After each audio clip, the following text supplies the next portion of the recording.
എന്ന പ്രോഗ്രാമിലേക്ക് ഏവർക്കും സ്വാഗതം. നമ്മുടെ കുട്ടികൾ ഇന്ന് ഏറ്റവും അധികം ഫേസ് ചെയ്യുന്ന ഒരു പ്രോബ്ലം എന്നത് പരീക്ഷയെ പറ്റിയുള്ള ഭയമാണ്. ഈ പരീക്ഷാ ഭയം നേരിടുവാൻ അവർക്ക് എന്തൊക്കെ ചെയ്യാൻ കഴിയും? പരീക്ഷയിൽ ഉന്നത വിജയം നേടുന്നതിന് നല്ല ആത്മവിശ്വാസം ഉണ്ടായിരിക്കുക ആദ്യമായി വേണ്ടത്. സ്വന്തം കഴിവിലും സ്വന്തം ഓർമ്മയിലും നല്ല ബോധ്യവും വിശ്വാസവും ഉണ്ടായിരിക്കണം. പിന്നെ ഞാൻ വിജയിക്കും, ഞാൻ നന്നായി പഠിക്കും, ഞാൻ തീർച്ചയായും ഉന്നത വിജയം നേടും എന്നുള്ള പോസിറ്റീവായിട്ടുള്ള ചിന്തകൾ മനസ്സിൽ എപ്പോഴും കൊണ്ടുവരണം.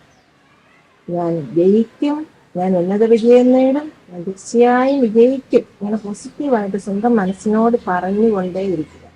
നെഗറ്റീവായിട്ട് എന്തെല്ലാം ചിന്തകളുണ്ടോ അതെല്ലാം മനസ്സിൽ നിന്ന് മാറ്റിക്കളയണം. കഠിനാധ്വാനവും ആത്മവിശ്വാസവുമാണ് ജീവിത വിജയത്തിന് ഏറ്റവും അത്യന്താപേക്ഷിതമായിട്ടുള്ളത്. പരീക്ഷയ്ക്കായിട്ട് ഒരുങ്ങുമ്പോൾ കൃത്യം പരീക്ഷയ്ക്ക് ഒരു 3 മാസം മുമ്പ് 4 മാസം മുമ്പ് ഒരുങ്ങാൻ തുടങ്ങുമ്പോൾ നല്ല ടൈം ടേബിൾ ഉണ്ടാക്കുക വളരെയേറെ പ്രധാനപ്പെട്ടതാണ്. കൃത്യമായി ടൈം ടേബിൾ വർക്കിംഗ് ഡേയിലും അല്ലാതെ അവധി ദിവസങ്ങളിലും ഒക്കെയുള്ള ടൈം ടേബിളിൽ വ്യത്യാസമുണ്ട്. വർക്കിംഗ് ഡേയിൽ വേണമെങ്കിൽ ഒരു 4-5 മണിക്കൂറും അവധി ദിവസങ്ങളിൽ 8 മണിക്കൂറും ടൈം ടേബിൾ ക്രമീകരിക്കുന്നത് നല്ലതാണ്. പിന്നെ പഠിക്കുമ്പോൾ ഏറ്റവും ബുദ്ധിമുട്ടുള്ള വിഷയങ്ങൾ നമ്മൾ ഏറ്റവും ആദ്യം പഠിക്കണം. കൂടുതൽ സമയം കൊടുത്ത് പഠിക്കണം. നമ്മൾ കൂടുതൽ ഫ്രഷ് ആയിരിക്കുന്ന സമയത്ത് പഠിക്കേണ്ടത് ബുദ്ധിമുട്ടുള്ള വിഷയങ്ങളാണ്. എന്നാൽ വളരെ ഈസി ആയിട്ടുള്ള കാര്യങ്ങളൊക്കെ അടുത്ത് ഈവനിങ് ഒക്കെ ആകുമ്പോഴത്തേനും പഠിക്കുന്നത് കുഴപ്പമില്ല. പിന്നെ നമ്മൾ പഠിക്കാനായിട്ട് ചിന്തിക്കുമ്പോൾ നമ്മൾ പഠിക്കുന്ന കാര്യങ്ങളിൽ നല്ലൊരു അറേഞ്ച് ചെയ്ത് നല്ല കോൺസെൻട്രേഷൻ കിട്ടുന്ന ഒരു മുറി ഉണ്ടായിരിക്കുക പ്രധാനപ്പെട്ടതാണ്. സ്വസ്ഥമായി ശാന്തമായി സമാധാനമായി നമുക്ക് പഠിക്കാൻ പറ്റുന്ന ഒരു അന്തരീക്ഷം വേണ്ടത്. ഇപ്പൊ മൊബൈല് അല്ലെങ്കിൽ അതിൻ്റെതായ സാധനങ്ങളെല്ലാം പൂർണ്ണമായി മാറ്റിവെക്കണം. അല്ലെങ്കിൽ നമ്മൾ ചില കുട്ടികൾ മൊബൈലും തലയ്ക്ക് കൊണ്ടുവച്ചുകൊണ്ടിരിക്കും. അപ്പം പഠനങ്ങളെ പറ്റിയല്ല ഒരേ സമയത്ത് പല കാര്യങ്ങളാണ് നമ്മുടെ ശ്രദ്ധ സിദ്ധി പോകുന്നുണ്ട്. അതുകൊണ്ട് നമുക്ക് പഠിക്കാൻ ഉപയോഗമുള്ള പുസ്തകവും ബുക്കും നോട്ട് ബുക്കും മാത്രം കയ്യിൽ സൂക്ഷിക്കുക, മുറിയിൽ സൂക്ഷിക്കുക. പിന്നെ നമ്മൾ കുറച്ച് 45 മിനിറ്റ് ഒക്കെ കഴിഞ്ഞ് പഠിച്ച് കഴിഞ്ഞാൽ നമ്മൾ ബ്രേക്ക് എടുക്കുക, കണ്ടിന്യൂസ് ഇരുന്ന് പഠിക്കരുത്.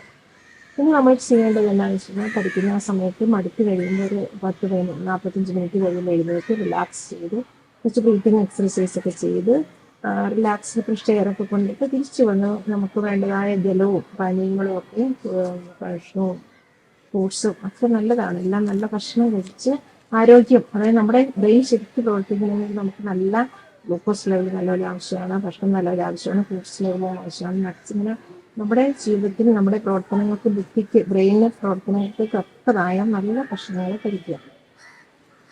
പിന്നെ പരീക്ഷയുടെ തലേ ദിവസം എല്ലാം കൂടി കുട്ടി ഒരുമിച്ച് പഠിക്കാതിരിക്കുക.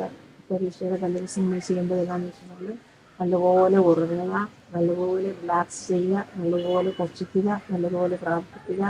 കോൺഫിഡൻസിൽ ഇപ്പോഴെങ്കിലും ഒരു ഭയം വന്നാൽ നമുക്ക് പഠനത്തിൽ വളരെ പ്രശ്നമുണ്ടാകും, പഠിക്കാൻ പറ്റത്തില്ല. ആൻസൈറ്റി കൂടുന്നതനുസരിച്ച് ചിലർ വിചാരിക്കും ആൻസൈറ്റി കൂടുന്ന കുറച്ച് ആൻസൈറ്റി പഠനത്തിന് സഹായമാണ്. പക്ഷെ നമ്മുടെ ഉത്കണ്ഠയും ആൻസൈറ്റിയും കൂടുന്നതനുസരിച്ച് നമ്മുടെ മെമ്മറി, നമ്മുടെ കോൺസെൻട്രേഷൻ, നമ്മുടെ പെർഫോമൻസ് കുറഞ്ഞു. പല കുട്ടികളും പരീക്ഷയോടടുത്ത് എല്ലാ ഉന്നത വിജയം നേടിക്കൊണ്ടിരിക്കുന്ന കുട്ടികളുണ്ടല്ലോ, പലപ്പോഴും അവർ നല്ല മാർക്ക് മേടിക്കുന്ന പിള്ളേരായിരിക്കും. കഴിഞ്ഞ പരീക്ഷയിലെല്ലാം ഫൈനൽ എക്സാം ആകുമ്പോഴത്തേനും പേടിച്ച് വിറച്ച് ഭയമാണെന്ന് പറഞ്ഞ് വരാറുണ്ട്. അങ്ങനെ അമിതമായ ഉത്കണ്ഠ കയറിയാൽ, അതിഗൗരവമായ രീതിയിൽ ഉത്കണ്ഠ കയറിയാൽ പഠിച്ചത് നമുക്ക് റീപ്രൊഡ്യൂസ് ചെയ്യാൻ എഴുതാൻ പറ്റത്തില്ല. നമ്മുടെ ഓർമ്മയിൽ ഒരു ബ്ലീച്ച്, അതായത് ഒരു ക്ലാരിറ്റി കിട്ടാതെ അങ്ങനെ പോകാൻ സാധ്യതയുള്ളതുകൊണ്ട് ഒത്തിരി ഉത്കണ്ഠ വരാതെ മനസ്സിനെ മാക്സിമം ശാന്തമായി സൂക്ഷിക്കാനായിട്ട് നോക്കുക. പിന്നെ പരീക്ഷയ്ക്കുള്ളിൽ നമ്മൾ എപ്പോഴും ചെയ്യേണ്ടത് എപ്പോഴും റിലാക്സ് ചെയ്തിരിക്കണം, ശാന്തമായിരിക്കണം. പീസ് മൈൻഡിലും റിലാക്സ് മൈൻഡിലുമാണ് മെമ്മറി തെളിഞ്ഞു വരുന്നത്, നമുക്ക് ആ പഠിച്ച കാര്യങ്ങളൊക്കെ ഓർക്കാനായിട്ടൊക്കെ സാധിക്കുന്നത്. എല്ലാ ക്വസ്റ്റ്യനുമാണ് വായിക്കുക, ഏറ്റവും നല്ലപോലെ അറിയാവുന്ന ആദ്യമാദ്യം എഴുതുക. ബുദ്ധിമുട്ടുള്ള ക്വസ്റ്റ്യനും അവസാനം നമ്മളത് ആലോചിച്ചിരിക്കുന്നു, നമ്മൾ പഠിച്ചിട്ടെല്ലാം കിട്ടും എന്ന് വിശ്വസിച്ചുകൊണ്ട് നമ്മൾ അതിനും ആൻസർ ചെയ്യുക. റിലാക്സ് ചെയ്ത് എല്ലാ ക്വസ്റ്റ്യനും, ചില കുട്ടികൾ നല്ലപോലെ എഴുതും പക്ഷേ നമ്പറൊക്കെ തെറ്റിപ്പോകും. അപ്പം നല്ല ക്വസ്റ്റ്യനും ഒന്നുകൂടെ വായിച്ച് നമ്പർ കൃത്യമായിട്ട് രേഖപ്പെടുത്തുക, ക്ലിയറായിട്ട് എഴുതുക. വളരെ വ്യക്തമായ രീതിയിൽ എഴുതി കഴിയുമ്പോൾ നമുക്ക് നല്ല വിജയം നേടാനുള്ള സാധ്യതകളുണ്ട്. പിന്നെ മാതാപിതാക്കൾ ശ്രദ്ധിക്കേണ്ടത് കുട്ടികളെ നല്ല പോസിറ്റീവായിട്ട് നമുക്ക് നല്ല സപ്പോർട്ട് കൊടുക്കുക, അവർക്ക് നല്ല പോസിറ്റീവ് ഫീഡ്ബാക്ക് കൊടുക്കുക, അവരുടെ കൂടെ എപ്പോഴും ഉണ്ടായിരിക്കുക, അവർക്ക് വേണ്ട ഭക്ഷണവും ജലവും എല്ലാം വേണ്ടതെല്ലാം ക്രമീകരിച്ച് കൊടുക്കുക.